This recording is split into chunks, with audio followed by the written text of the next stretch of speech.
Hello, hello. It is me, your host, Brian. Welcome to our Sunday night call-in show. It is Sunday, 8 o'clock Eastern time. We only have a couple calls in the queue, so if you've ever wanted to call, you can give us a call now. I got to read the phone number, though, because I'm a fucking idiot, and I'll have it in 2 seconds here. I don't know why I didn't just look at it. It's 614. Oh, I think that's the wrong phone number. Okay. So I got to get the phone number. So this is not good hosting, but I would love it. I didn't bring the chat up because you know what I was doing, everybody?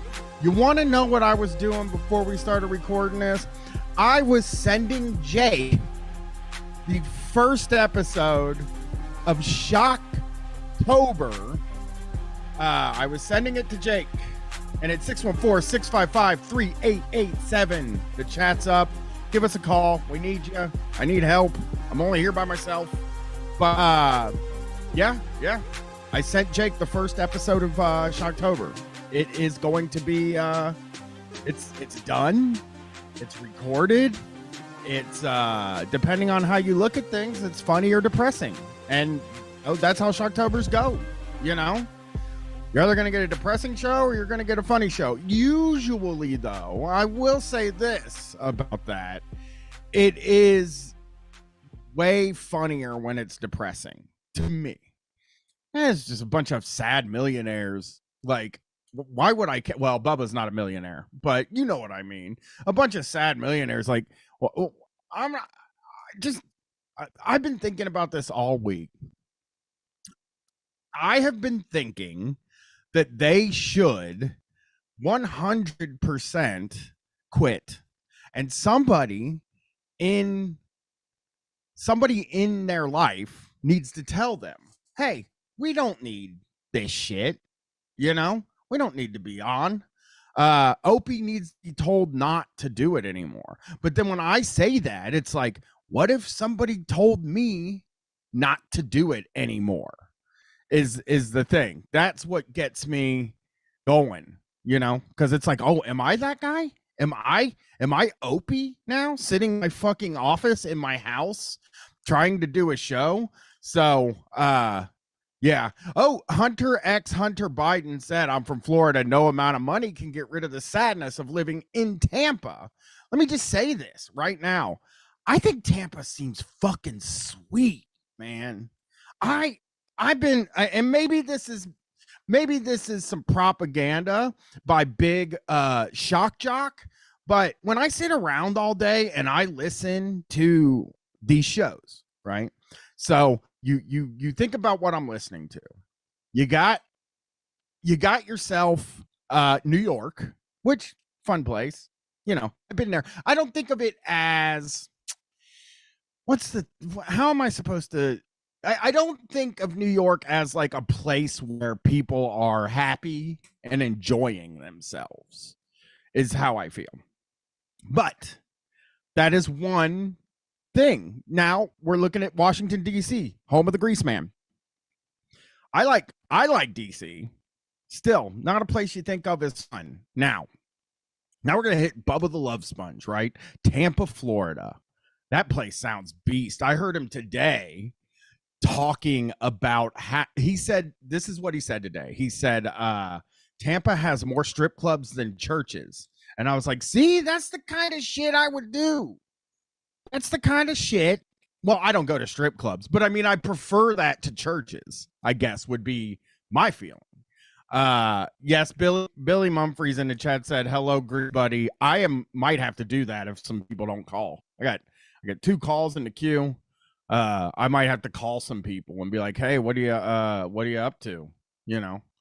So I'm going to be doing Street Fight tomorrow, the basement show episode. Well, yeah, Hunter Biden said it still has so many churches. Well, the thing is, every place has too many churches, but to have more strip clubs than churches seems like pretty fresh to me. It just seems like a different kind of like fun. I don't know. Tampa seems more than like Vegas. Tampa seems more fun to me than Vegas. You know, it's like it's like Vegas, but and I hate to say this because Vegas is extremely trashy. But it's like Vegas, but like a little trashier, which I think is way better. Way better. Cause I remember being in Las Vegas, me walking around. I remember when went to me and Brett went to Vegas and we're running around the city. And I remember seeing this guy earlier in the evening. He's walking with his wife and his two kids. This guy is definitely walking with his wife and two kids. I see him. About 1 o'clock in the morning. I gotta say, 1 o'clock in the morning or so. I'm walking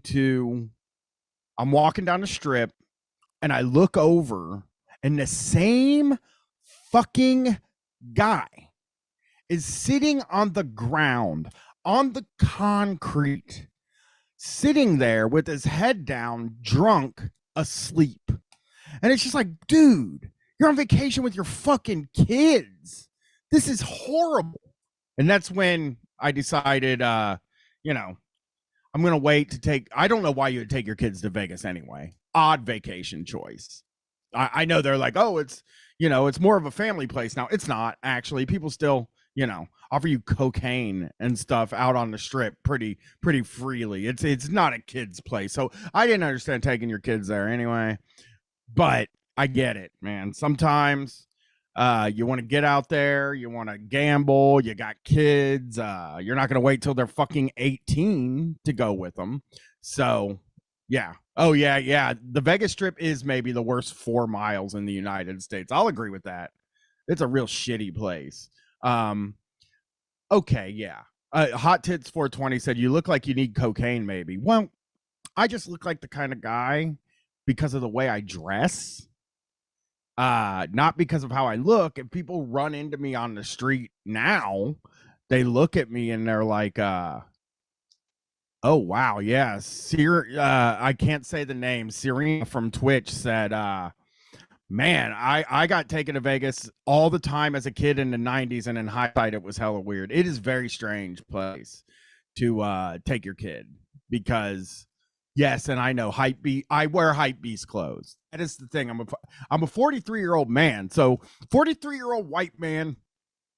You would never walk up to a 43-year-old white man that looks like me and ask him if he wants cocaine. You would never fucking do that unless I'm wearing like an anti-social social club shirt.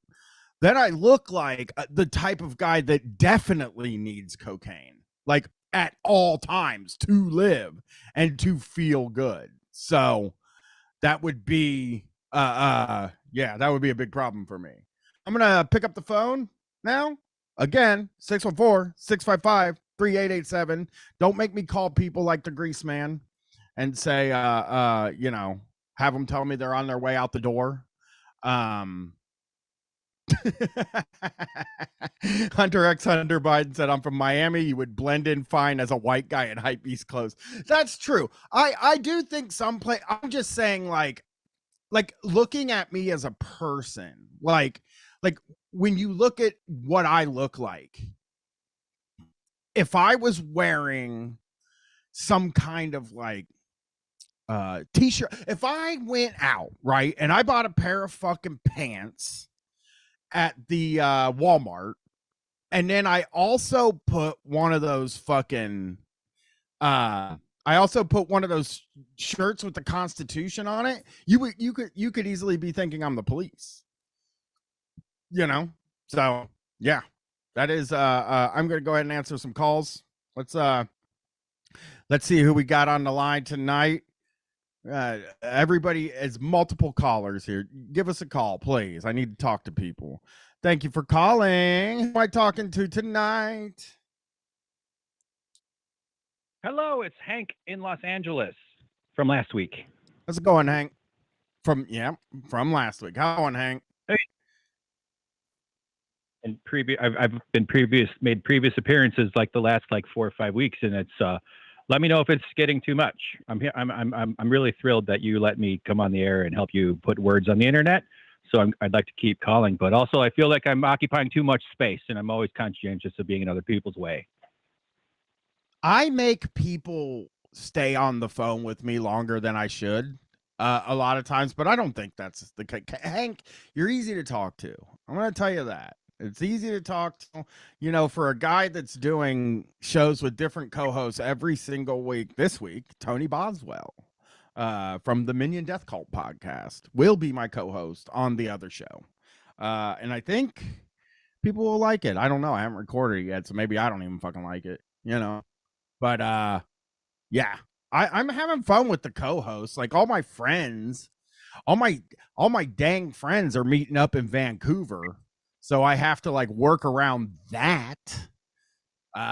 Because everybody's going there. I was gonna have Mike Hale co-host with me this week, but he's headed to Vancouver. And also I don't like to make the guy get up in the morning. I like recording the day now. I'm like a big time proponent of just getting it out of the fucking way now. Never was a morning guy. And I mean, you can't really call it a morning thing. I don't record before noon. But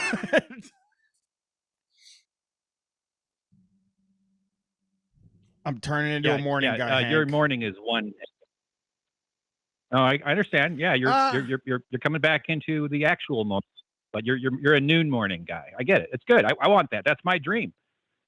Fuck waking up on time. My goal is 10. Stupid world. I talked to I had my parents. Yes, I had a birthday party yesterday for one of my nieces, and was talking to my parents, and they were asking what's going on with me, because they I don't know who they talk to. There's no fucking way they follow me anywhere on like Twitter or something like that.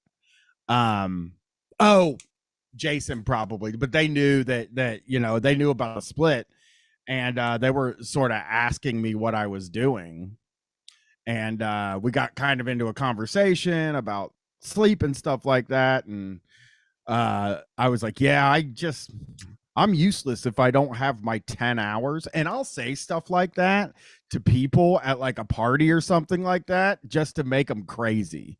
That like, it makes me kind of sad in a way that it's rare for people to get 9-10 hours of sleep. Like they're so excited to hear, like, you know what I mean? Like people want, because I go to sleep about midnight, 12:30, 1 o'clock, and I get at 10, and I make myself get out of bed at 10 because my sleep medicine makes it kind of like, I don't know, my sleep medicine makes me tired, and it makes it harder to get up. So I just sort of like fucking wake up. I always have pee right at like 9:45. I get up, I pee, and then I lay down and say I should just go back to bed for the rest of my life. And then I get out of bed and drink a bunch of caffeine and get moving. But yeah, I want to be a morning person now. I want to be a person that gets to like when I record with Chris James, right? He lives on East Coast time. So he gets up at like 3:30 or 4 in the morning in Vancouver. And I'm just like so impressed by that, because I would never do that. Ever do that. So that's professional as hell, really. If you're asking me, he's a very professional man, and very nice. So what's been going on, Hank? What's going on this week? Yeah, everybody's singing tuna fish in the chat. Man, don't do that.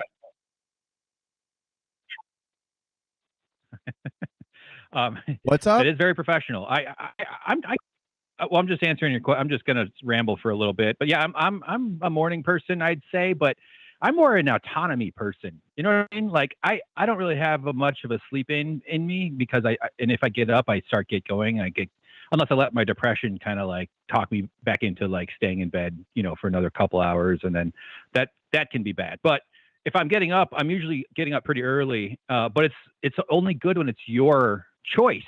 Like this woodworking job I've talked about a little bit on here, I had to be up at like 6:30. I had to be, the shift started. No. I was waking up at 5:30. I had to be on the road by 6:30. The shift started at 7. And like when you love a hobby and you kind of have this like interest in creativity and art and using your hands, like woodworking, and then it becomes a profession, like you have to do it as a fucking job.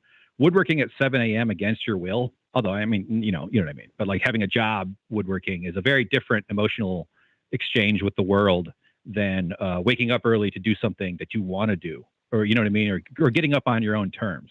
And that's what this world takes away from us, I think. Whether you're a morning person or an afternoon person, is that we all have to operate on the terms of other people.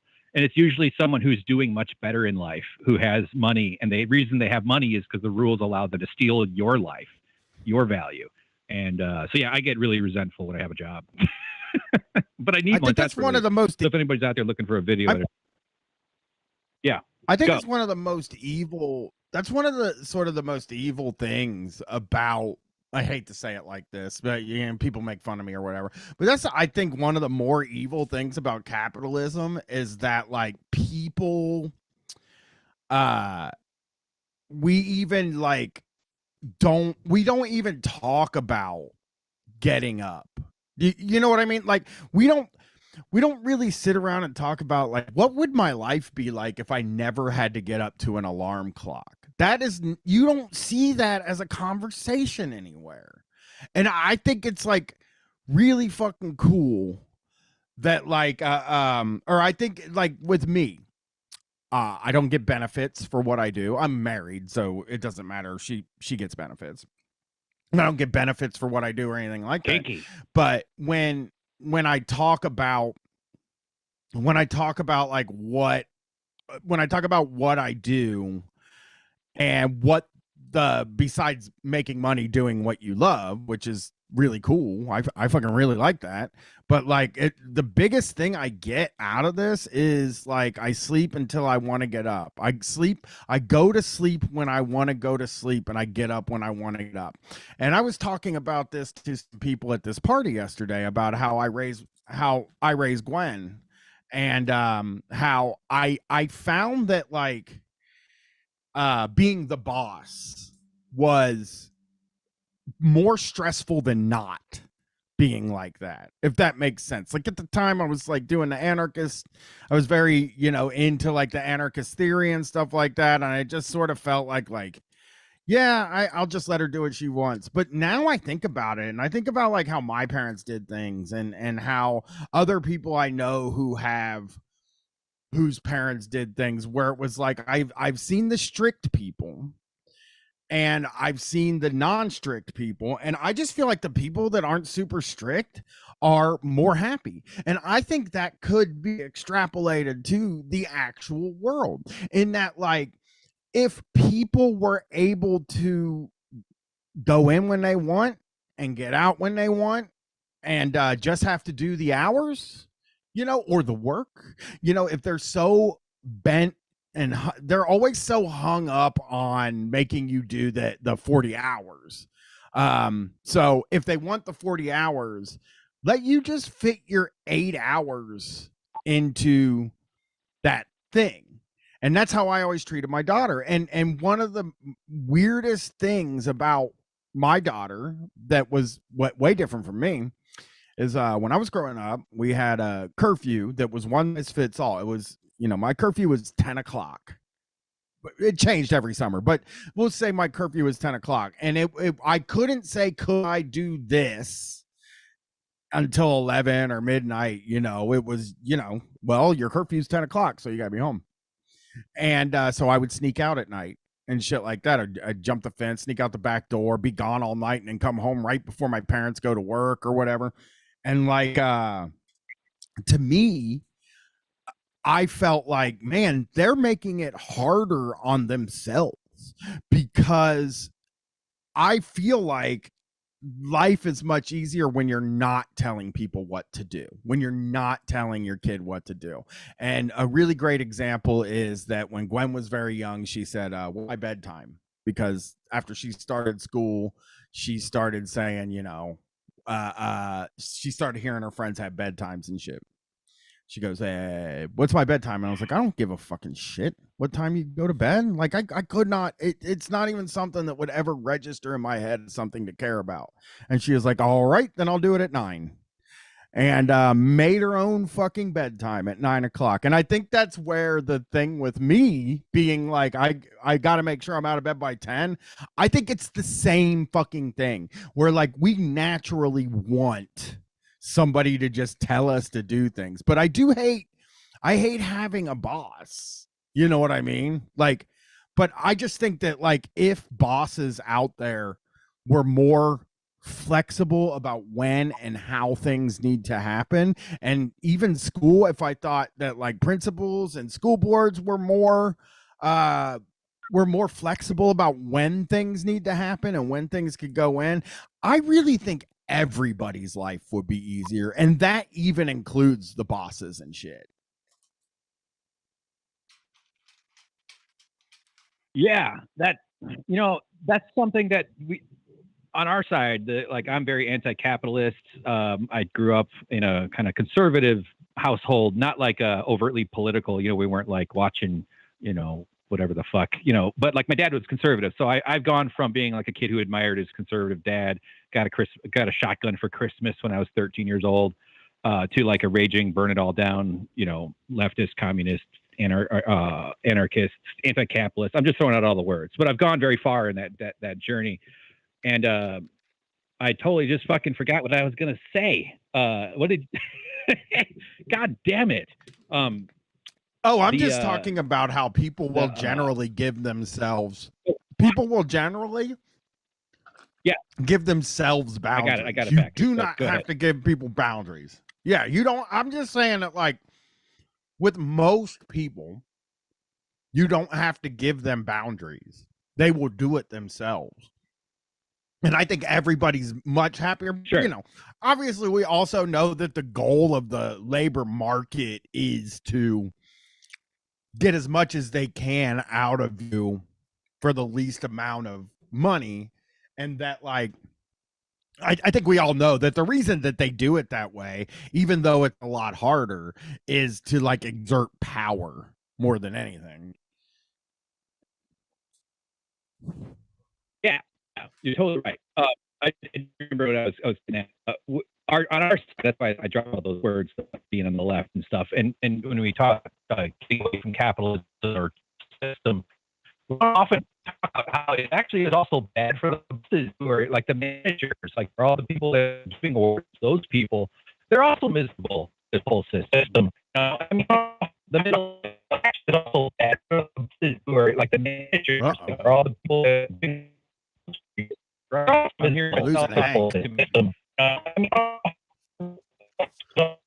Oh no, we're losing Hank, everybody.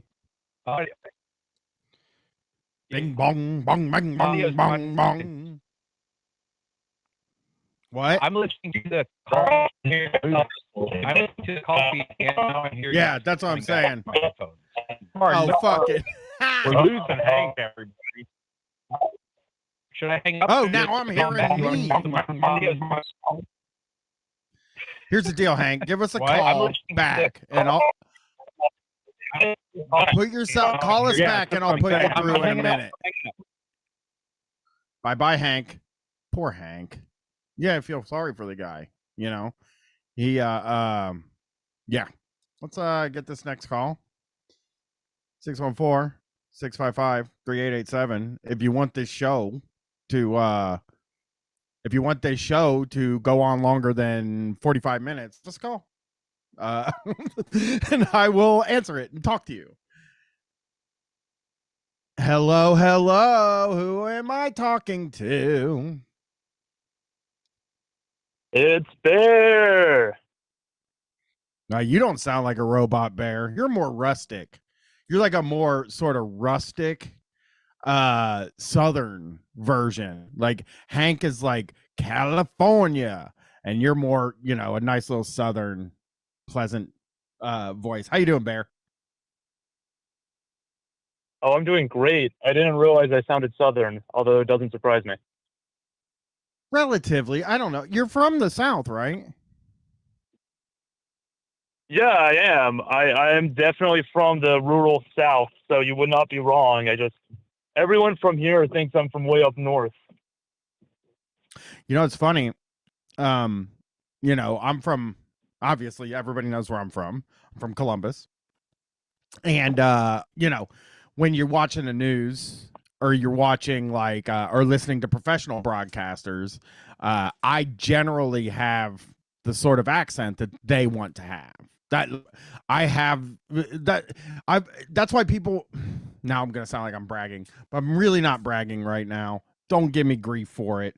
But people say I have a good voice for radio, but it's just because I have the Midwestern sort of a generic accent. But when I started doing Street Fight, and we started, you know, people getting a hold of us still and shit like that, or when people would get a hold of us back then, they would say like, "You guys have accents," and I never fucking was. I was like, "What?" And then like over time, I started noticing, you know, that kind of stuff. You know what I mean? I started noticing, oh yeah, I do say words weird. But I don't know if I'm doing that on purpose now or if I'm just doing it, you know? Yeah, I feel that. Nah, everyone from around here thinks that I'm from like Minnesota or some shit. Oh, Minnesota. Bear, Not let me Minnesota, ask you this. but you know. What was your bedtime when you were a kid? Okay. My parents were insane, and my mom thought that like really early bedtimes would make me smarter. So my bedtime used to be 7:30 when I was a kid. That was a fucking punishment to me. Believe it or not, like if I fucked up, my parents would be like, "Dude, you know, 10 o'clock." Like, or my bedtime was mostly midnight. It just kind of hovered around midnight. But yeah, if they got pissed off at me, they'd be like, "You just fucking go to bed," and they wouldn't let me they wouldn't let me like, you know, watch TV in my room, even though I only had a TV in my room for a very short amount of time. But like, you know, no phones, no TV, would scream at me if the radio was playing in there, and it was just like, go to sleep. Never ever figured out how you're just supposed to go to sleep. It's 2022. I'm 43 years old, and I don't know how you could ever possibly do that.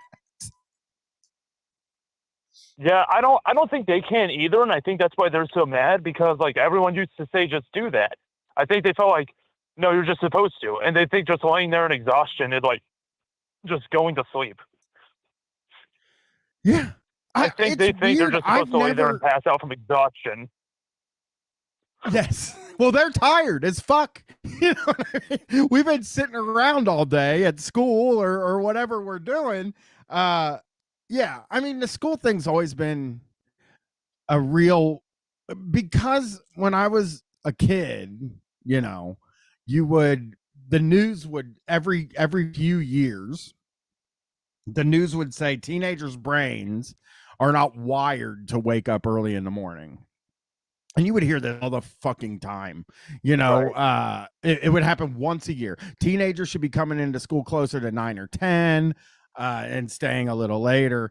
And they go, let me answer this real quick. Treetop DeLorean. I asked an Ohio friend if people say turlet to mean toilet, but she said no. It's just Brian going to the turlet, not the whole state of Ohio. It's not turlet's not an Ohio thing. That's I think that's West Virginia. I think you got to get south for that. It's like Warsh.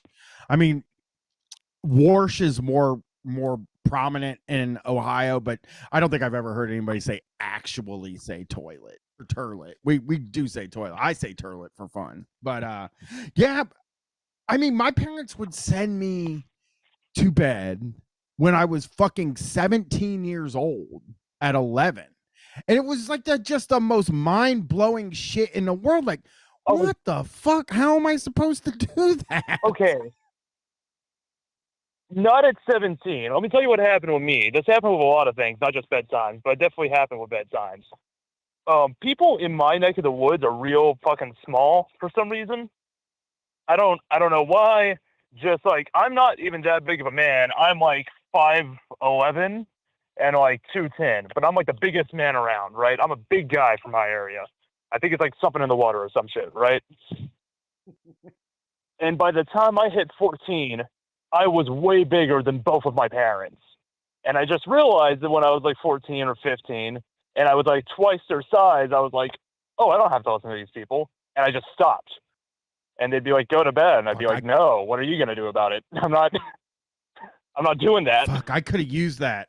I could have used that confidence, Bear. I think I was afraid of my parents until I think I was I think I was afraid of my parents until I was 25.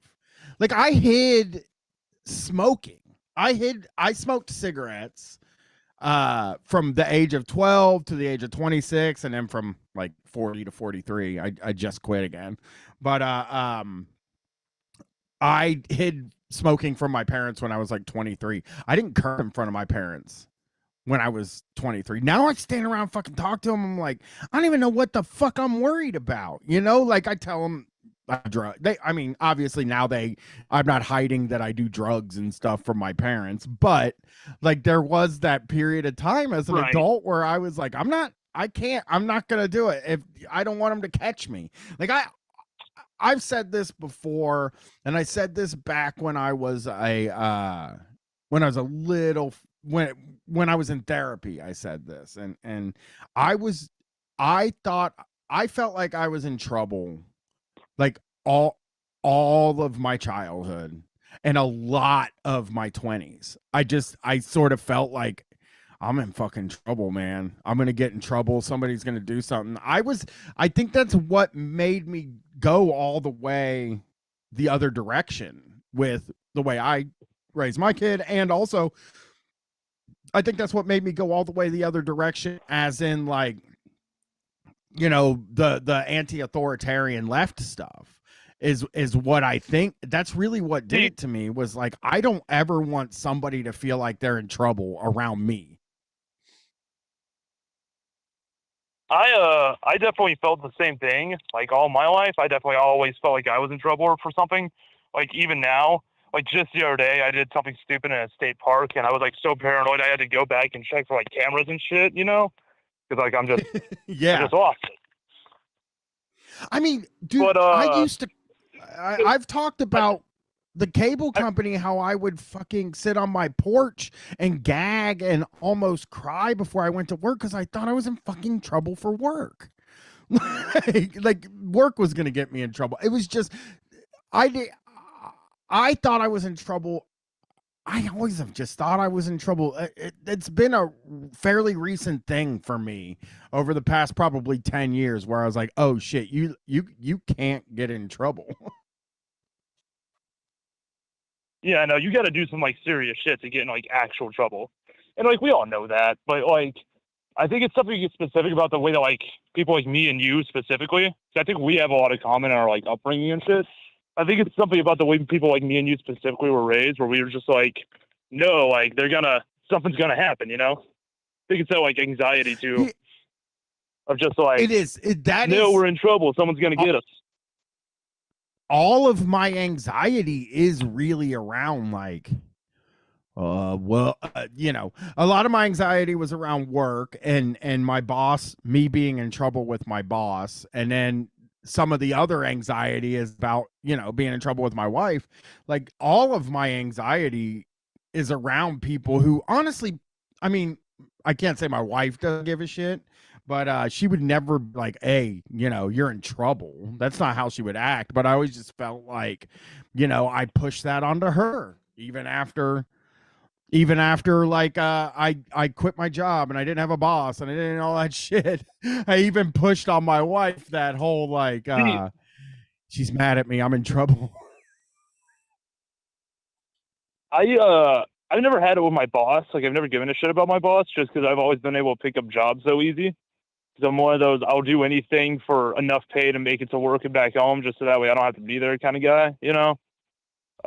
Yeah. I'll do some real shit jobs for some real shit pay. So like, I've never worried about that, because like the worst thing they can do is fire me, and then I'll just like go get a job somewhere else, you know? Yeah, that's my parents for sure.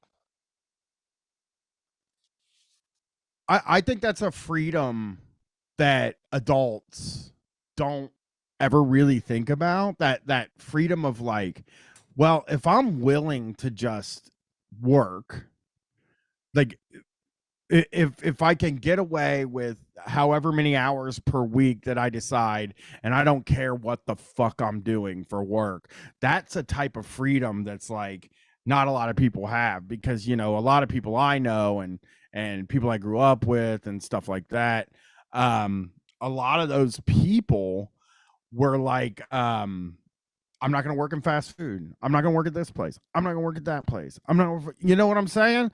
And like that to My me was my how only I was policy is I too. won't go I back did, to the company. You know, yeah, but I did like McDonald's if I worked at and a then I place did, that oh shit, sorry. no, I'm saying I did McDonald's and then I did Chuck E. Cheese and then I did Kroger. But after Kroger, I was like, I ain't fucking going back to McDonald's. I ain't going back to fucking Chuck E. Cheese. There was a thing with me about moving backwards. You know what I mean? That I was extremely fucking worried about just moving backwards. And I just Nah, couldn't wrap I my don't give mind a shit around about that not at all. doing it. Like I just never cared. Yeah. Well, and it's funny, Like I Bear, just because never, it didn't I have never, anything. because in my mind, like I don't have a fucking career. Like I don't have anything I'm going for. Like I'm just making enough money to Yeah. like buy food, weed, and clothes, and that's it. I don't give a shit about anything else. Right. It didn't have anything to do with the money, because I would go backwards and pay just to do a job that wasn't anything like McDonald's, Chuck E. Cheese, Kroger. Like I would get paid less than I made at Kroger or at McDonald's just so I didn't have to work at a fast food place again. So it wasn't even a money thing. It was always like a weird prestige thing.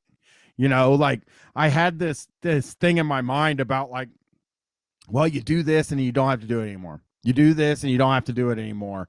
And I just wasn't able to wrap my mind around not staying, not going where I seemed to be backwards. But again, like I said, it wasn't a money thing ever. It was really about the work. I didn't want to work at another McDonald's. I didn't want to work at another Chuck E. Cheese. I didn't want to deal with food anymore. I had made the decision I don't want to be around food anymore. So I won't work at a place that serves food. I want to do retail. Nah, I never I did don't. retail though. Nobody would ever hire me. That's too. That's too limited for me. My only policy is I won't go back to a company I quit from. You know, like you get one chance with me. If I decide you're not the company, then like I'm not going back. And then I think I won't ever work at Kroger or Kroger-owned companies because my dad's like the #1 Kroger manager in Georgia, and I have the same first and last name as him, and I look exactly like him. So there's no way of me denying, like, no, that's not my dad. Don't expect the same work ethic from me. He's like a massive bootlicker too, so he'll work like 80 hours a week for nothing. Some bullshit. yeah, that's where I'm at. I mean, like, I work.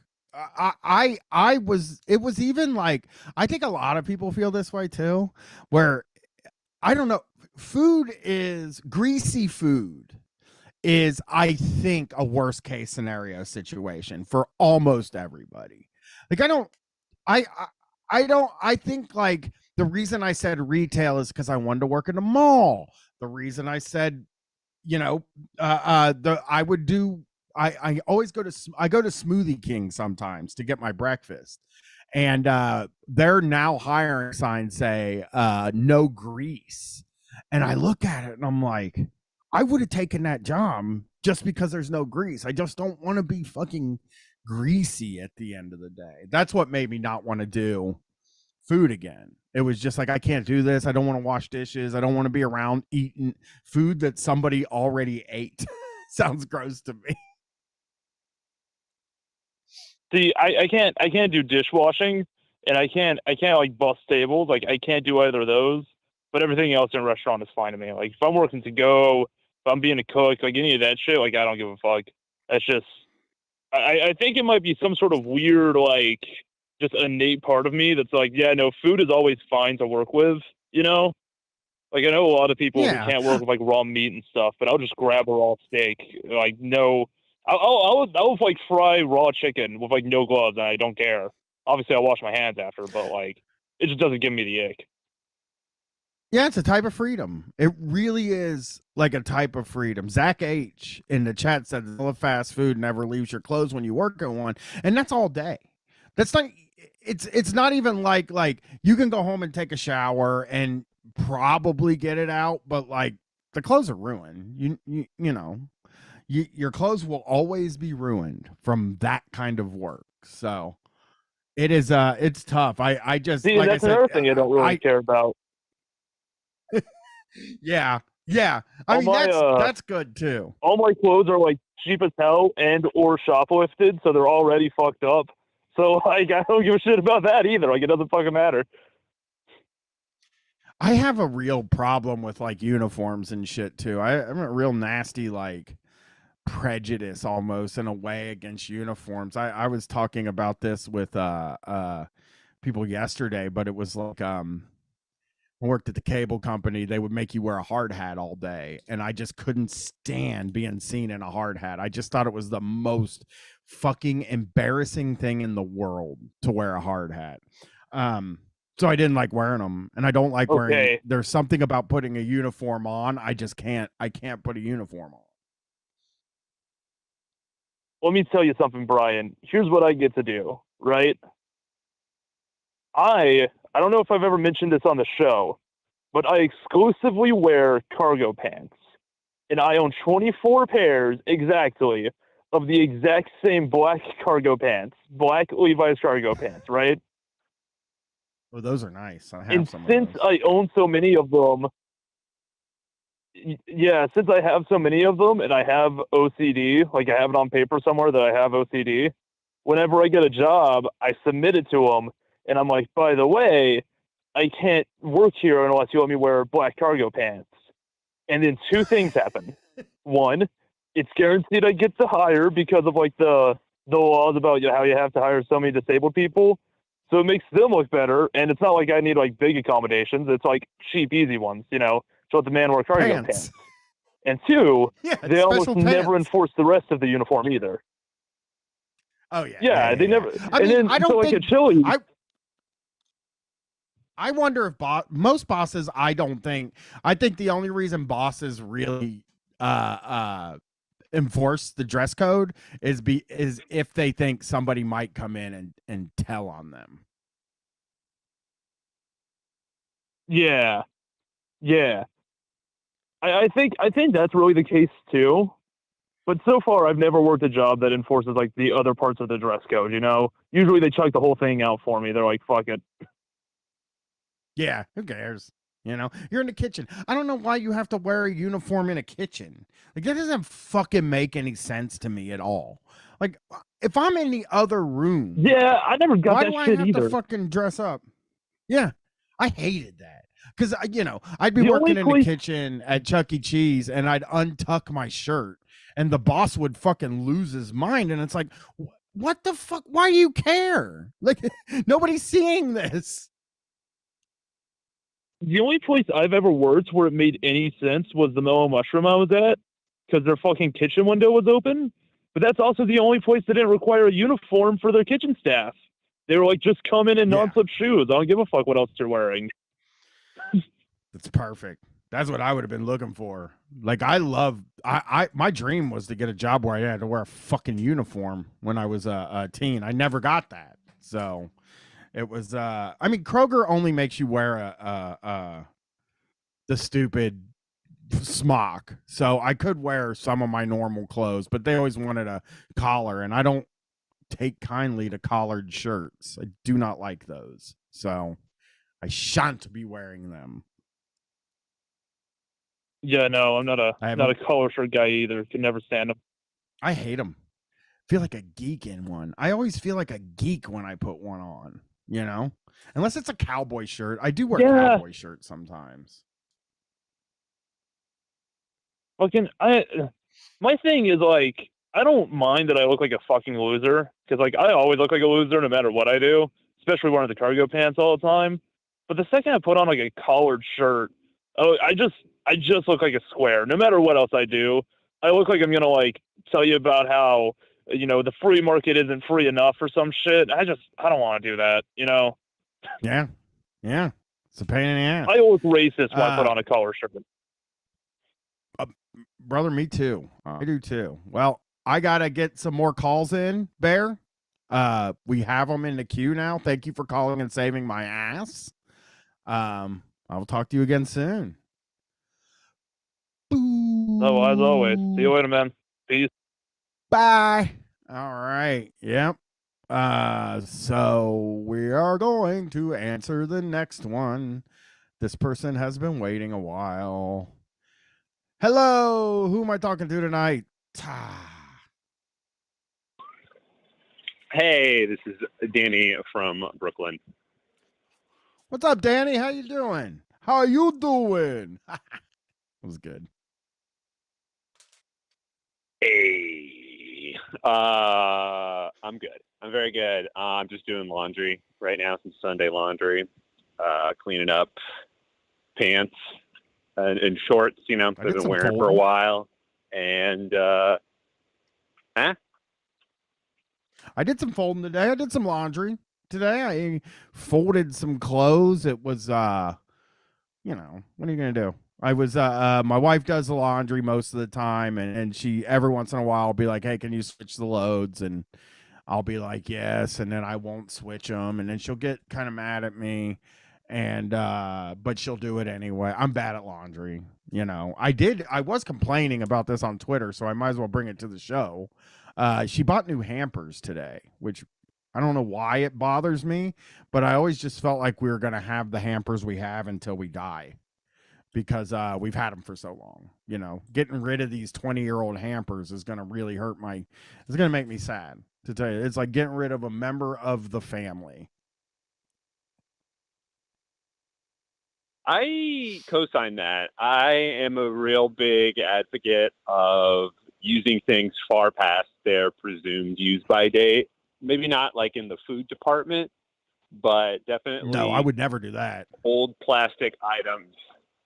Yeah, just like old plastic items that were clearly designed in like 2005 or whatever, and were just sort of presumed to be used, maybe bought from Target or something like that.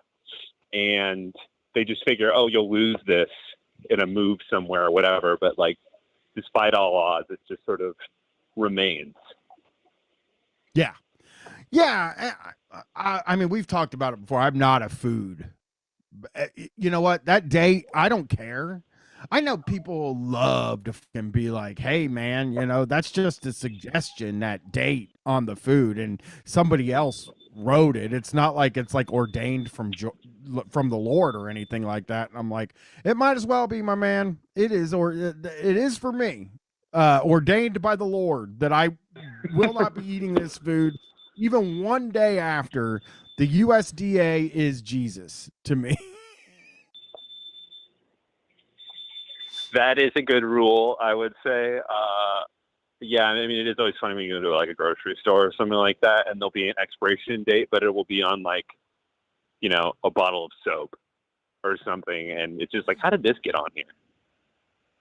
I will use soap past the expiration date. I will admit to that. Some kind of stuff, anything I don't have to eat. But I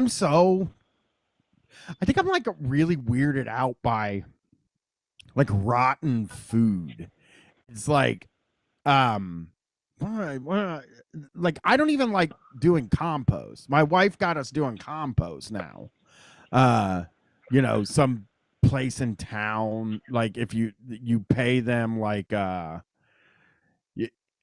someplace in town, you pay them like $35 for 6 months or some shit, and they come and pick up your compost. And the worst thing in the world for me is fucking going out and opening that compost outside to dump my food in there. I find it so disgusting, but it's good for the environment, I guess. I don't think we needed a service.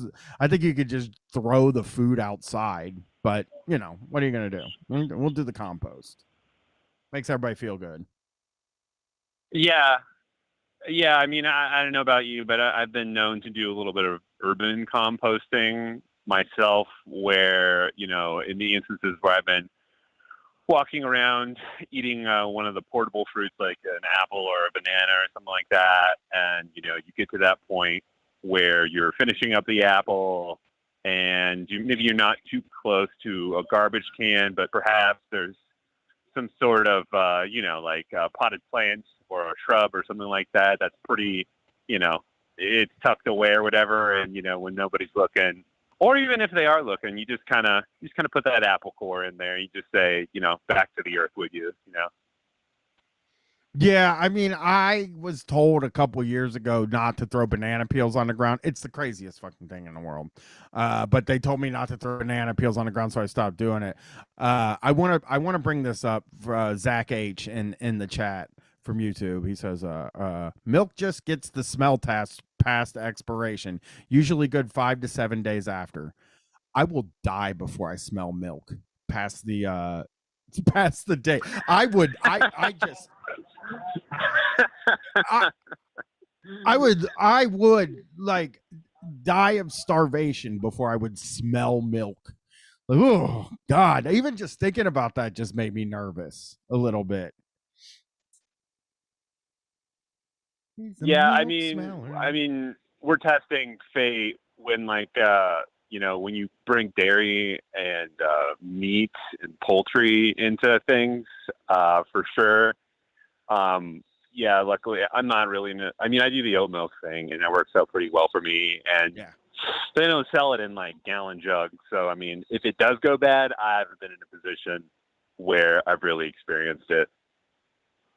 What's that movie? And I could be getting it mixed up, so I'm just gonna say both movies so I sound intelligent. But there was Food Inc. and there was a movie called The Corporation. And both of those movies had a profound impact on me when I saw them. I mean, probably pretty close to like one of the earliest things that got me, like, I stopped eating fast food for a while. It got me starting thinking about, you know, some of that stuff. And one of them talks about milk. And they talk about how, like, you're allowed to have a certain amount of pus in the milk. Now, here's the thing. They pasteurize it. I think it's probably fine, you know? What's the difference between pus and milk, really? But, like, it just, now when I look at a gallon of milk, I see a gallon of pus. And I mean, again, I don't care. I've said this before. I would eat turds if they tasted good. If people were like, hey, you know what? Turds taste a lot like a pepperoni pizza. I'd be a turd eating motherfucker. I would love turds. They don't taste that way though. I don't know. I've never ate a turd before. But like, I don't know. Looking at it and seeing pus really fucked me up. It's the same thing. Like, I didn't eat Taco Bell from like 2009 to like 2016 or something, because like they said some crazy stuff. They said, well, fuck, what did they say? Yoga mats. I just wouldn't eat it. And pink slime. I wouldn't eat chicken nuggets. I went through a phase where like all that stuff really gnarled me out. The pink slime stuff really fucked me up. And then what happens is you realize you have to live in a world where most of the food's made out of pink slime and pus. So you just got to live with it, you know? I'm sorry, but I keep imagining a situation where, like, you're at like a pizza place or whatever. You're like, yeah, I'd like turds and pineapple on my pizza, and then someone's like, oh, you eat pineapple on your pizza? Yeah. I just like this obsession. We've talked about it on here in the past too, where I talked about, like, if I go to a restaurant, I treat everybody that's working like they have like good, you know, I care about those people. You know what I mean? Like, I don't want to hurt their feelings. I don't want to make their job harder. I want to make their night harder. But also, if they spit in my food and they never tell me, I don't fucking care. I don't fucking care about that. I remember the big fucking controversy in Columbus there was those two teenagers that were like rubbing their dicks on the Subway bread. and posting videos of it, and I'm like, who fucking cares, man? I understand.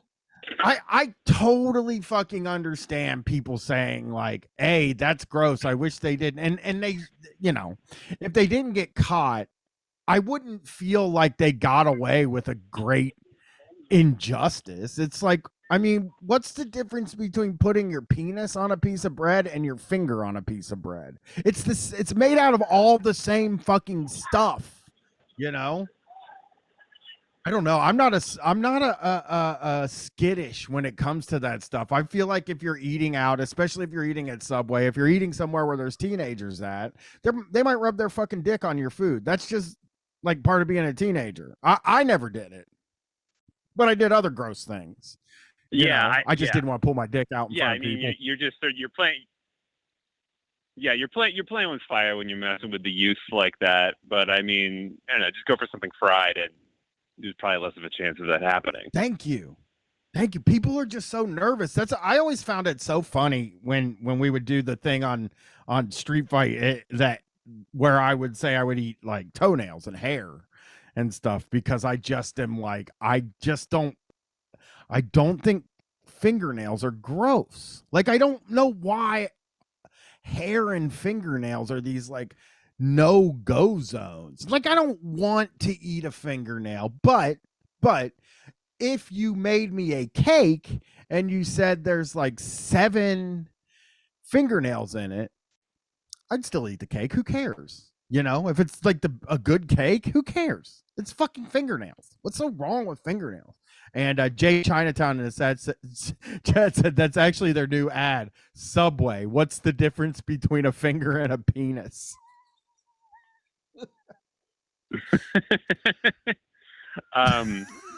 Yeah, I on a slightly different note, I had a very Street Fight style story. If you are interested in hearing about getting free stuff off of the curb, let's hear it. Let's do it.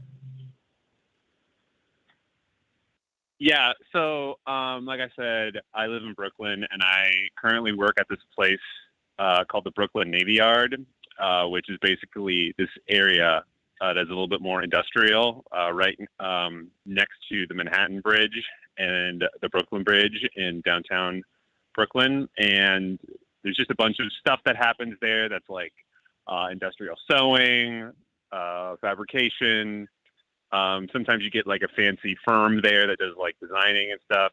And it's like one of those initiatives where like 20, 30 years ago, the city of New York was like, we're going to try to get industrial making back into the city proper.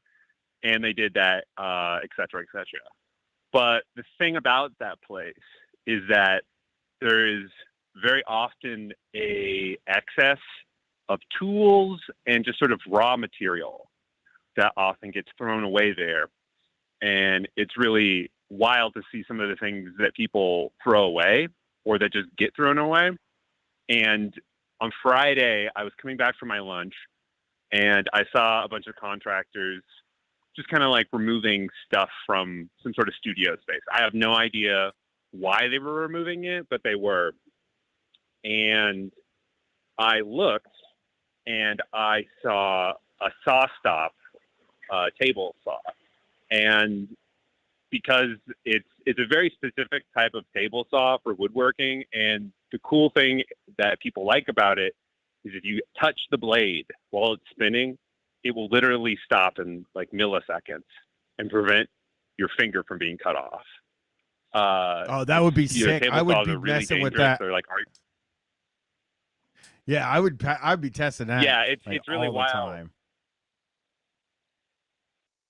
Yeah, it actually it's really cool science, because I mean the whole theory behind it is that humans just have electricity running through them, like low levels of electricity at all times, and the blade detects conductivity. So if you like hold a hot dog and then touch the hot dog to the moving blade, a big chunk of aluminum will spring up from the bottom of it and stop the blade immediately. But if you take a hot dog, drop it in the air onto the blade, it'll still cut the hot dog, because no electricity is hitting the blade. That's good, because I mean, you don't want a table saw where you can't cut hot dogs. Is the way I look at things. So you want to you No, you don't don't want it to cut your you finger. want to make sure you're You getting a want nice to clean cut your hot dogs. Yeah, you want to cut your hot dogs, not your fingers. Okay, listen. If the company that makes Yeah. those saws wants to say you want to be able to cut your hot dogs, not your fingers, they can have that for free. Well, for $25,000, they can have that as their slogan. I think that'd be an amount of money that I would be good with. Yeah. Well, the thing, I mean, they're a pretty well-known company now, especially in contracting and what have you. And that technology comes at a premium because most table saws, like a DeWalt or a Makita or like a Ryobi that you maybe get at Home Depot, cost like maybe $300 to $500, and a base model saw stop costs $900. And I'm at the parking area where all this stuff is, and I'm looking at this, and I was like, this is a $2,000 table saw easily. And I look it up, and sure enough, it's a $2,000 table saw just sitting on the road.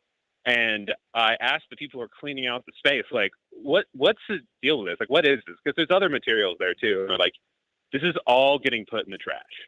So if you want something, you can take it. And I'm just like sitting there flabbergasted, just like looking at this tool. I'm like, are you like this is being thrown away. And then just as I'm about to take this saw stop up back to the studio that I work at, another saw stop on a dolly is rolled out. And I'm like, are you guys throwing away 2 saw stops? And they're like, yeah, this is getting thrown away too.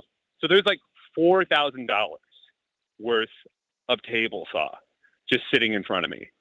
And one of them is on a dolly. So I'm like, well, I'll take that one. And I roll it over to our freight elevator. I'm about to go back for the original one, but some other people are kind of putting hands on it now. And I'm like, this is fine. I don't care. I'm not greedy. I got they one. Can have it. Yeah, I got mine. I go up.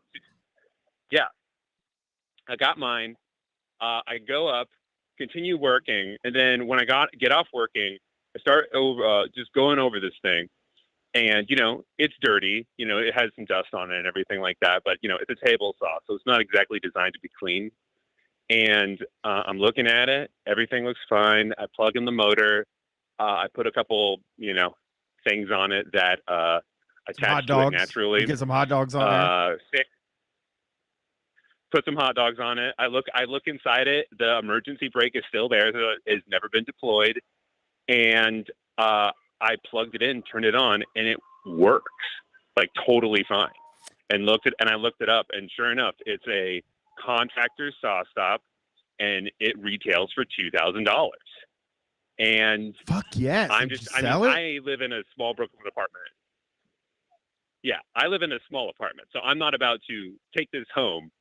But I literally just put it on Craigslist like earlier today, and I'm hoping I can maybe get like $1,000 for it. Just like no problem. I mean, if it's like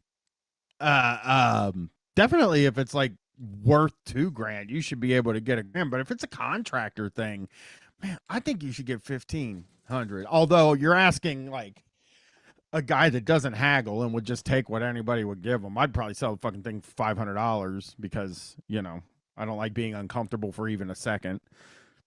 Which is what I think haggling is. It's people with the ability to be uncomfortable for a while. But that is like, so have you got any hits on it? I assume is Craigslist the best place to sell something like that? Or I don't know. No, I don't know where to sell anything. I've been on eBay a lot now. And I don't know if that's any better than like StockX or anything like that. So you should start your own sawing business. That might be something.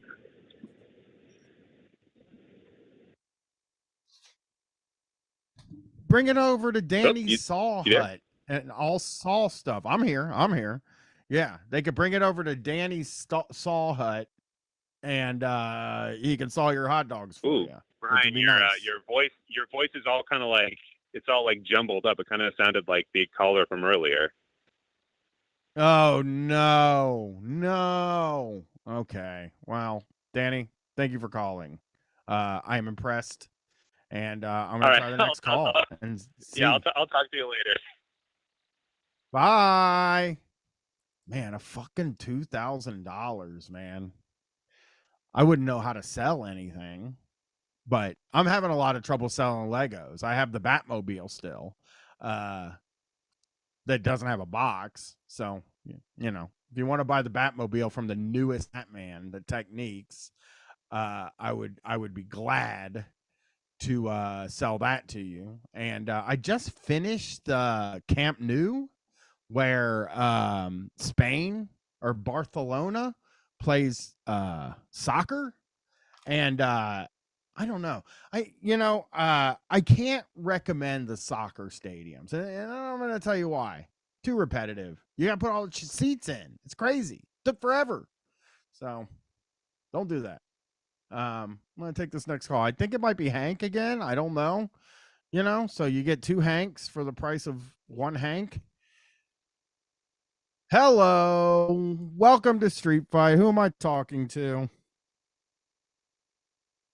It's Double Hank. Well, I'm back. Double Hank. I fought my way back. We got the second Hank. Yeah. My Hank 2. Hank I switched over. Hank Jr. My router. Hank the Stank. Hanky Panky Pudding Pie. My router was on the slow one, and then I switched over to the 5G, and I tested it. We're good. I think we're good. Oh, really? Thanks for taking my call. I didn't know you could switch it. We're you back. got to do what's it called? You got to get fiber, Hank. You get the fiber internet, you don't even have no problems ever. I haven't had a fucking problem. The only problem I have, the only problem I currently have with my internet is that we run the calls through the computer at the office where the internet sucks shit. So like, but if I at some point I'm gonna get rid of this fucking office and put the computer here and or give it to Brett. We haven't really decided how we're splitting that stuff up, but I'm gonna put a computer here, and I think everything's gonna be just really keen, and the room's gonna be 2,000 fucking degrees running all these computers. Yeah. That's gonna be hot. Hopefully the delay is better then, because and someday I'd like to have a conversation with you that's without the delay. We get along Right. like I think two peas in a delayed pod. Yeah, if I can get my hands, I don't know, like I said, I don't know who gets what here. So I don't know if I'll be bringing the specific computer there, but I am going to move everything here because we have fiber here. I have faster internet here. It's just about like, we got that office and I don't know how to get rid of it or any of things like that. So that's going to have to happen at some point. We just haven't, started to, October is a bad month for me to get any fucking thing done. It's my big month. It's my big spooky month of my daughter's turning 18. I got shock jocks. It's all coming together this year. So yeah. I hear you. Called with a hot dog saw. I know how it feels to. Dude, I worked at a professional shop for up until last March when my wrist went out on me. But we had a saw stop. We had one of those. We had a big ass expensive one. I mean, I didn't see what the cost was, but I know it wasn't one of the early model or one of the starter models. And those things are worth every penny you spend on it, because they're getting your finger cut off is no bueno, or losing half of a hot dog. And like you said, you would like to try it. I wonder how you would feel, because I think there are videos on the internet of people actually using their finger to try it. I haven't looked for that. It can still maybe pierce the skin depending on how aggressive you go at it, but it absolutely works, and it's amazing technology. No big deal. I knew a guy I worked with. He worked at a woodworking shop, and he accidentally set off the brake, not with his finger or a hot dog. He touched it with a measuring tape, because it's metal. He did it on accident. He was just being a little bit careless, and it set the brake off. So it conducts electricity, and then it just shuts it down in an instant. And it's pretty cool technology. It's awesome that guy found one for free. That's really wonderful. And he's lucky he's got a place to keep it. Yeah. Because I would be trying to load that fucker in my Prius, you know? Yeah. Yeah, I wouldn't even know what to do. Okay, I have Saw Stop on, and all these guys, the inventors on there, and he's like, stick your fucking finger in the saw, bro. I think that's the inventor, and I don't have closed captioning on, so I don't really know what anybody's saying. But like, is the main selling point? I got a question now. Okay, is the main selling point of Saw Stop that you can be a little less careful, or do they still want you to be careful all the time? Well, I mean, it's kind of like seatbelts, you know. It's like if you know you have that safety device, you're probably just intuitively going to be less careful than if you don't have it, I suppose. But no, I don't think they.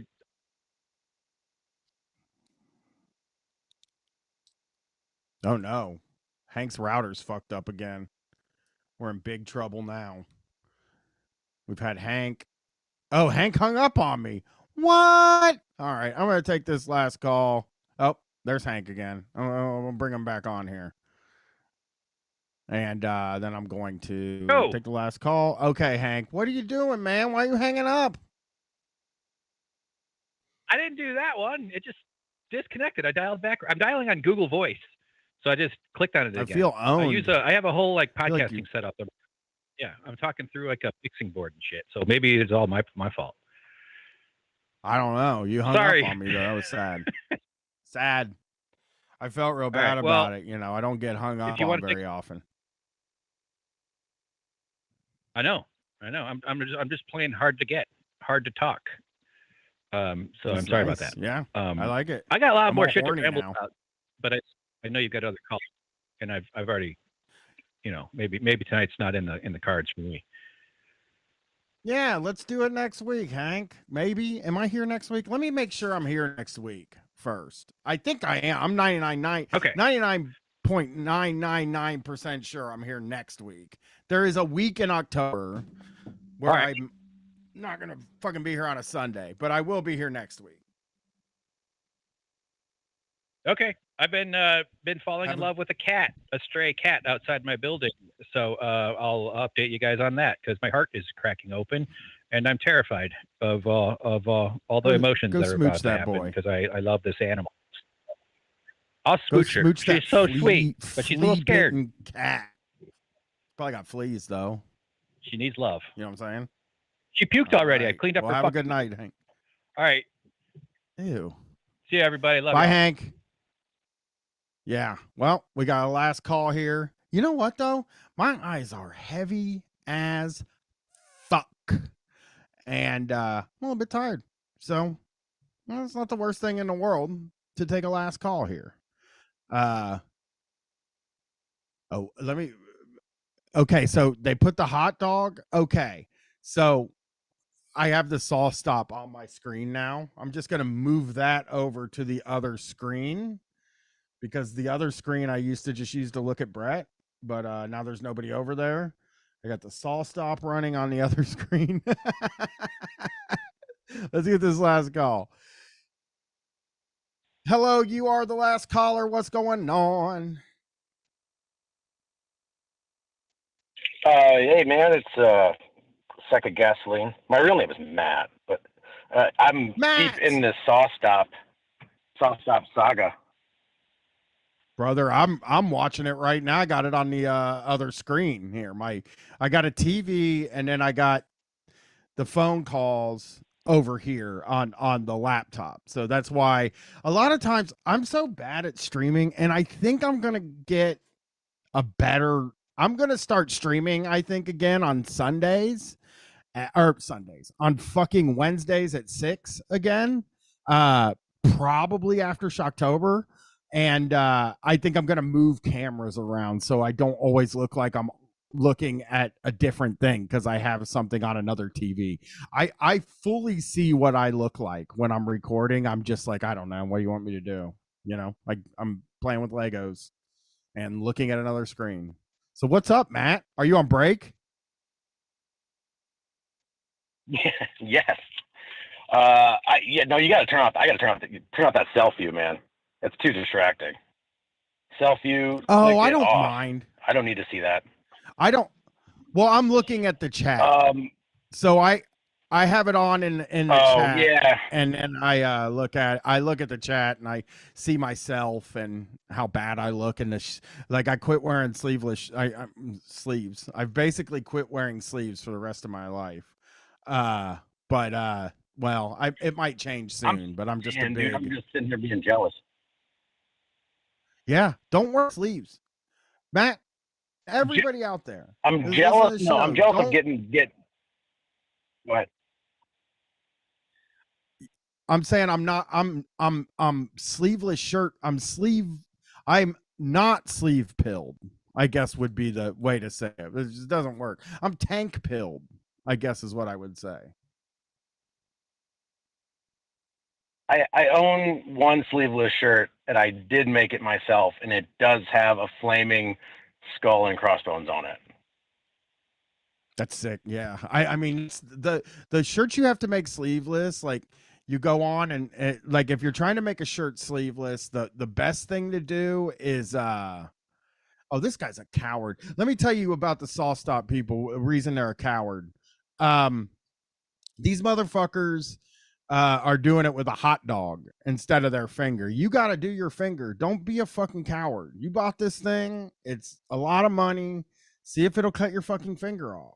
You know, I don't like it, but yeah, I find all my most badass like I think next year I'm gonna go on Grailed and buy a shitload of vintage like heavy metal t-shirts and cut the sleeves off of them, because like I have this Metallica Summer Sanitarium Tour 2003 shirt that I cut the sleeves off of, and it just makes me look like a whole different person. I love it. It makes me feel so tough. Right. Yeah, it's like putting on a costume. Yeah, it is. It really is. My parents saw me without sleeves yesterday. Do you know? Go down the hole also when you're done watching the videos, and look up the Saw Stop lawsuits, because the owner of the Saw Stop, the inventor, is quite litigious, and he's quite protective of his patents. And Bosch tried to make a similar one and got shot down. It's called the Reax. And it does the same thing in a different way, and some court was like, no, so they can't fucking sell it in the U.S. But that's why they're so fucking expensive. And they just released a sub $1,000 Saw Stop. Yeah. He just keeps re-upping his fucking patents. I don't know how, but that's bullshit, though. You know what I mean? That it's fucking like, technology hey, I made be on this. Every fucking contractor saw it in the country. Yeah, absolutely, absolutely. They should 100% have these on every table saw that you buy, instead of some guy fucking, I invented making saws safe and you can have it for $1,000. It's like, fuck you, man.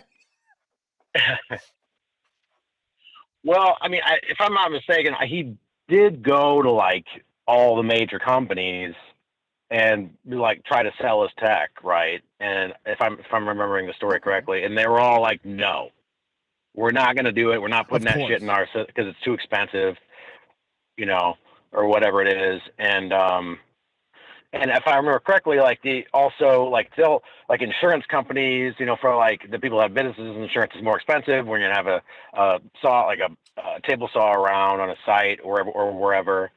If it doesn't have, but if it's a Saw Stop, they give you like a big discount or something like that. And I don't know for sure, but it would make sense.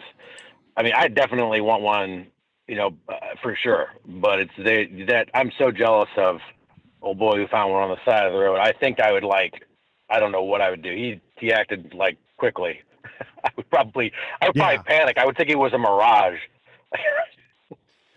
I was walking one Isn't day. Is there anything better than getting something for nothing?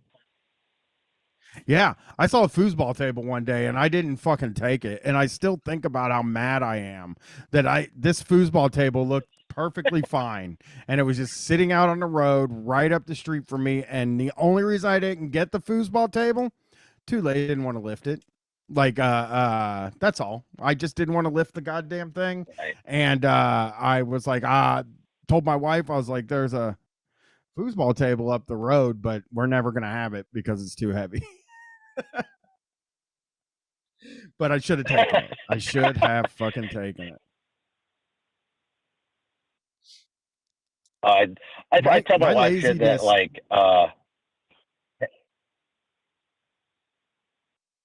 Go ahead. I keep cutting you off. I'm sorry. oh no, that's okay. I was just gonna say I tell my wife shit also. That it'd be like, hey, some opportunity happened for me earlier. I didn't do anything about it. Like she's like, great, cool story. Yeah. Nice. I mean, that's the Thanks thing. for sharing with me. The shittiest. The thing about me is like, if I,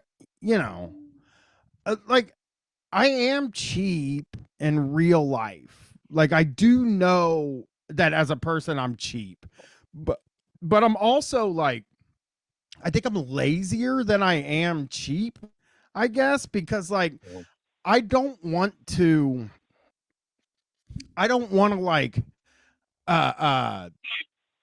spend money on stuff, but also free stuff seems to be such a pain in the ass. I'm just like, I don't want it. I'll just, not have it.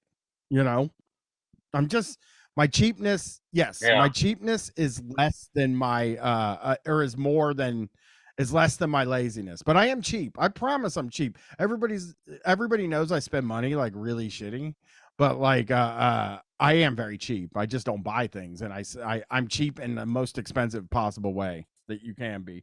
But I would have loved to have that fucking foosball table. I've always wanted a fucking foosball table. Even though I think it's a really dumb game and I don't know how to play it, but like, be nice to have one in the house. You could spin these things. Make the guy do the You're flip. not supposed to spin it. You're not supposed to do that, actually. That's all I would do. I watched a documentary about foosball players not too long ago, and it's funny because in the documentary they talk about the glory days of foosball in the like 70s and 80s, and people were making fucking living. We could spin it all we wanted back in the day. Well, people were making a fucking living doing it and like winning fucking cars and $1 million, and it was like they talk about like the glory days of foosball, and now it's just like nobody gives a shit about foosball. Nobody cares. But that would have been the nice, like, back there in the 80s to like been around when something like that caught fire and just getting good at it. It's like that one character, I think it was Laszlo from Real Genius, and he games like some Taco Bell like games, like you mail in, he figures out the math, and he gets like, I'm gonna get 30% of the prizes or some shit. I'm like, I just want to be able to game a system again. It's so hard, but you have to be on the bleeding edge of something. I don't know if you have to be smarter or lucky or both. Or just dumb luck. Right. I think we all kind of live in a world where most of us got to be pretty relatively lucky that we were able to game a system, and that system is self-checkout. Like, we got to live at a time, in 10 years, you're not going to be able to do it. You're not going to be able to game self-checkout in 10 years. It just won't be possible. They're working their asses off now to make it even harder. But I just think it'll be impossible to even game that shit by the time my daughter's in her 20s. Like, you won't be able to game it. They'll make it impossible, and it'll suck, and it'll be really sad, and you're going to have to go back to stealing like the old days. Yeah, I'll have to buy all the packets of taco fucking seasoning and fucking 4011 won't work anymore, and I can't say I just forgot that on the bottom of my cart bullshit. I just read a whole story about 4011, and yeah, they're working real hard to fucking change that. They definitely know what's going on. Did you buy 40 pounds of banana? Yeah. We're gonna have to go back to sticking steaks down our pants again. Everything's gonna be fucked in the future. because that's what you used to do. You used to go in there early in the day and just shove as many steaks as you can down your pants and then drive around in your car with a fucking refrigerator on the back of it and sell them to your regular customers. Do you guys? I remember do you my guys parents get the would be guy selling steaks in the parking lot, guy? Do you guys have that in Ohio, where a guy pulls up in a parking lot with a trailer and sells steaks? Well, yeah, but they generally have like regular customers, and those steaks again are just stolen steaks from the store. We actually, when I was working for Insight, because I was out all day, the cable company, I was out all day. I would often get a guy that would stop me and say like, hey, we have a surround sound system in the back of this truck, and it's a $350 surround sound system, and we'll sell it to you for like $80. And I never did it. And I think I never did it because I thought they were going to sell me an empty box or something like that. But like they would always say, hey, this is from H.H. Gregg. And I work for H.H. Gregg, and they accidentally loaded an extra one on the car, so let me sell it. And they would try to sell it to you out of the box truck. And that was such a fucking common thing when I was working for a living. Like I would get stopped. They would come up to my van and like knock on the window and be like, hey. But I never got offered food. There was a guy that drove around when I was a kid, and they called him the Vegetable Man. And he had obviously he had a truck with a really crazy back, and it was vegetables, and he would come by every week, and my babysitter would go out and like buy shit off of him, but it wasn't like, I don't know, I didn't trust the vegetables at the time. I thought it was a little bit of a weird situation, but he looked kind of like a guy from Sesame Street, so I'm sure he wasn't stealing them. But yeah, the steaks in the back of a truck and the steaks in a cooler in the back of a truck are probably almost 99% of the time either dumpster dived or they shoved them down their pants and ran out of the store. Yeah, he does. This guy does it like Nelson's chicken style. Like he's got a big blow up fucking wavy arm floaty man steak. It's a steak, and it's all like bleached out from the sun because he's been doing it forever. But he'll sell you like 5 or 10 T-bones for like $25 or some ridiculous price. And I've never bought them, but I can only imagine what kind of meat you're getting. And then it's like on the sign, it's like $5 or $25 for T-bones, and then and shrimp. And it just says and shrimp on it. It doesn't say how much shrimp, what kind of shrimp. It just says and shrimp.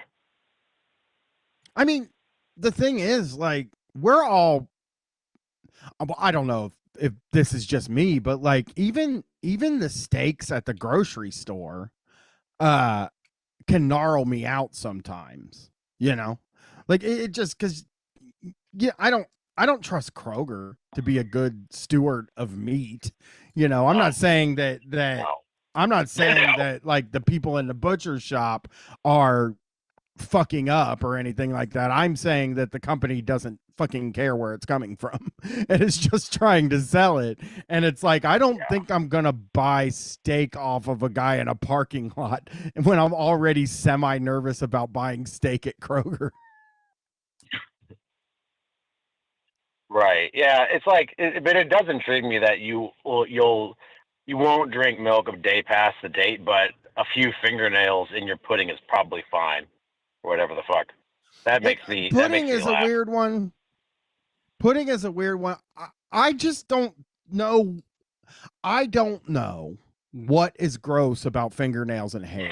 Like, it's never been a thing for me that I even think about. I know like your hands touch stuff or whatever, but it's just, they seem like such a, like, I don't know. They seem like a part of life to me, and that's the way I think of, I'm just like, fine, bake me a cake, put 5 fingernails in it, and I'll eat the cake. I don't care. I do not fucking care if you put 5 fingernails in my cake. Why would I care? My wife won't. She won't she will take extra time to pick out cucumbers that don't have fingernail marks on them. Because for fucking some whatever reason, I'm not sure what it is, when people are picking out cucumbers, they grapple into them with every fingernail that they have. And I don't get it. I just like poor cucumbers, they just get fucking fingernailed to death. And I don't understand why.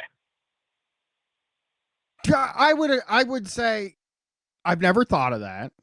And it's pretty wild that now people listening are going to think of that.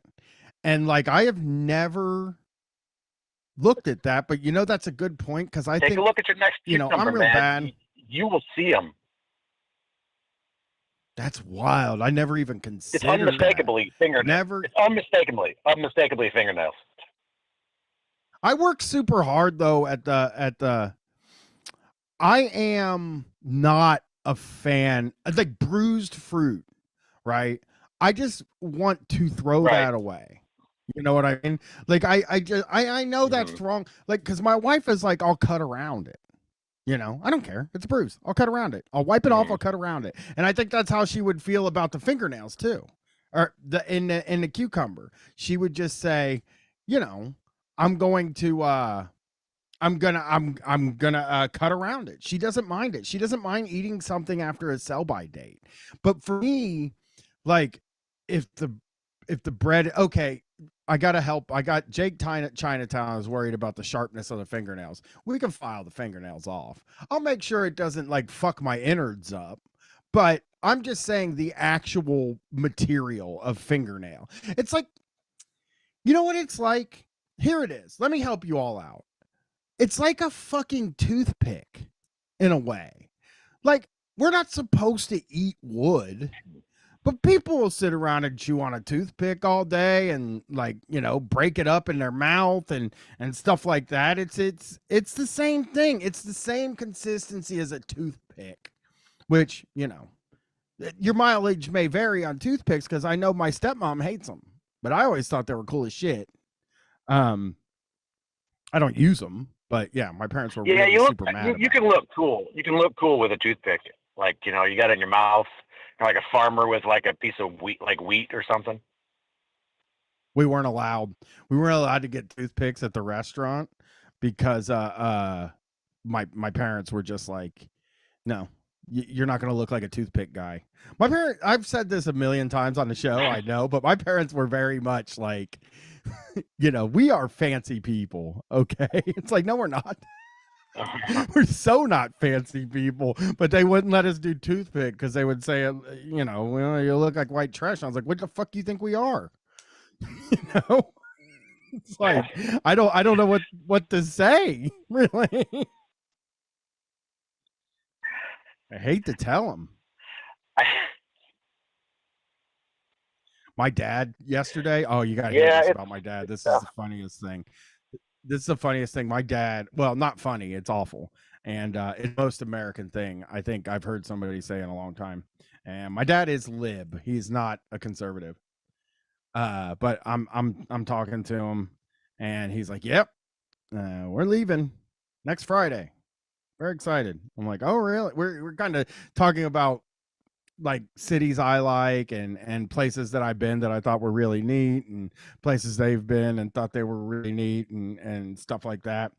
And my dad goes like, yep, well, we're going to and pardon me, I don't know the name of it, one of the Central American cities next week. He's like, I'm so excited about next week. I'm like, oh, really? And he goes like this. He goes, yeah, it's the one in between the two hurricanes. So it's cool with me. And I'm like, bro, it's not cool. The hurricanes are still bad.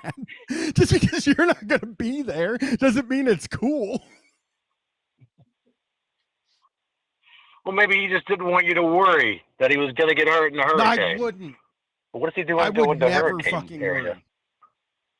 I don't know. They go on cruises so much, dude. It's like, and it's not the kind of cruises you would like. You know what I mean? Like the way they do it is they have alerts on cheap cruises. So like they don't like really pick where they're going. or any sort of thing like that. It's just like, hey man, there's a cruise for however much a low price for a cruise is, and they're like, let's do it, and then they just go. Like, it doesn't matter how many days, where it's at, where it sails out of. It's just, it's a cheap cruise, let's do it. And they just, they just go a lot. And for me, it's like, they've been on several cruises since COVID, and they went on one of the earliest cruises from COVID, but no money. Again, nothing. It's not rich. They're not fucking rich. They don't have any fucking money. They're spending less on a cruise than I spend like going to Gatlinburg. Like, they're just like they love it. They love being on that goddamn boat, and they don't fucking care. They're trying to get me to do comedy on a boat. Yesterday, they were like, you know what you ought to look into is cruise ship, doing comedy on cruise ship. And I'm like, guys, I'm a pretty nasty, like, my comedy's pretty nasty. Yeah.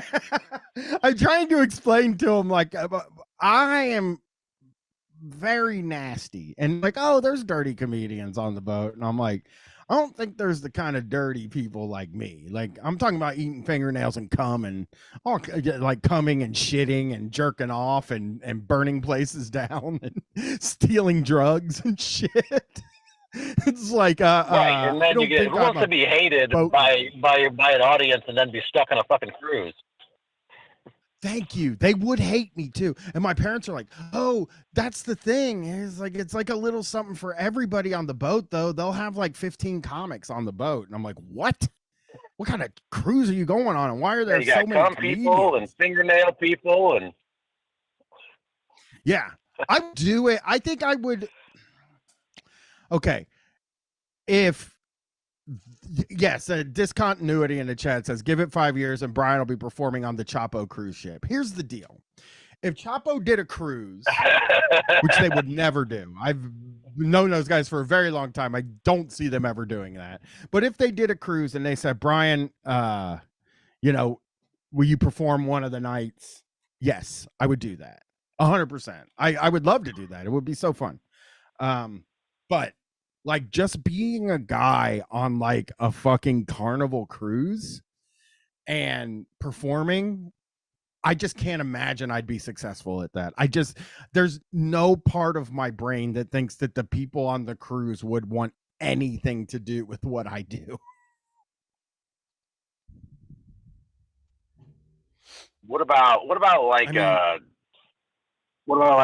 casino, like a casino on a river, those riverboat casinos? What about those? Would you go and do an act on one of those? Maybe, yeah. A casino, though, is there gambling on all the cruise ships? I wonder if there's gambling on the Carnival cruise ships. I don't know. I don't know anything about them, again. But I don't know. If there's gambling on a Carnival cruise ship, then maybe I would consider doing like a gambling, like degenerate cruise. I think if I was going to do a cruise, like if I was going to perform as a crew, like on a cruise ship, it would have to be like hey, we're going to international waters, and, Brian, they got to be swingers, Brian. That's why they're so excited about how cheap it is. They got to be swingers, man. That's why they're excited about how cheap it is. And whatever cheap cruise is, because they know that's where the swingers go.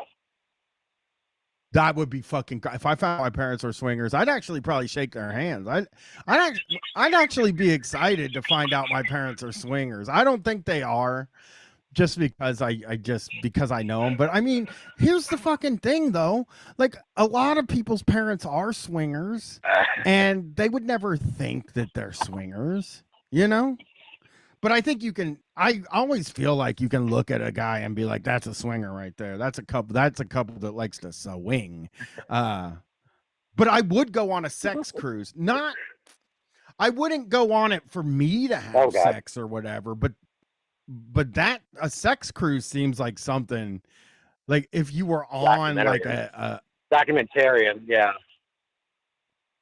Yeah, if you were on a sex cruise and people were like just railing each other and on a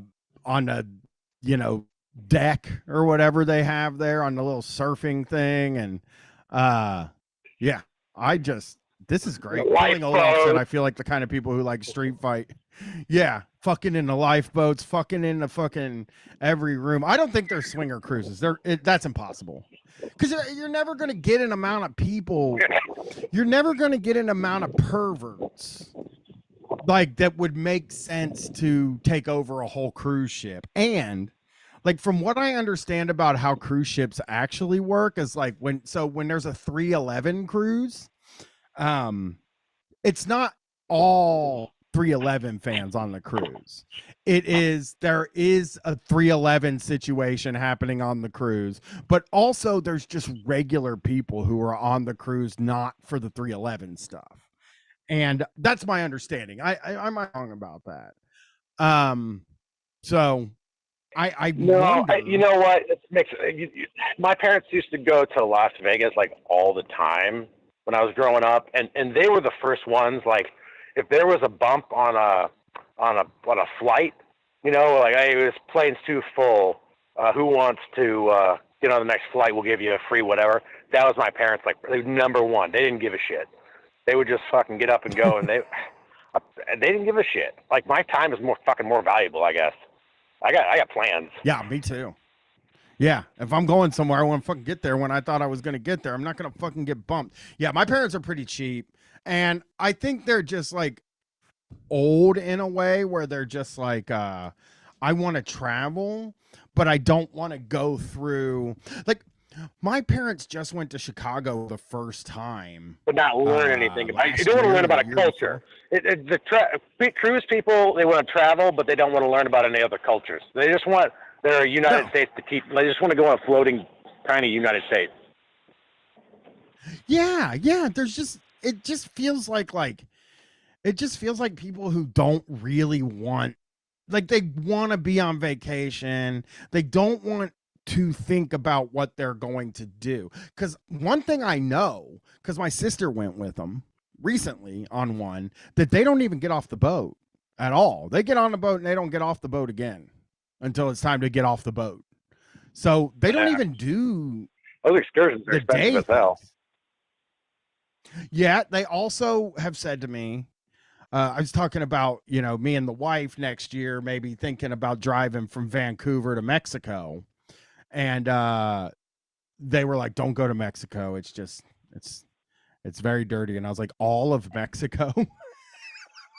Come on, man. Yeah, all of Mexico. They're just insane. Yeah, all of Mexico. Just a very dirty place to be.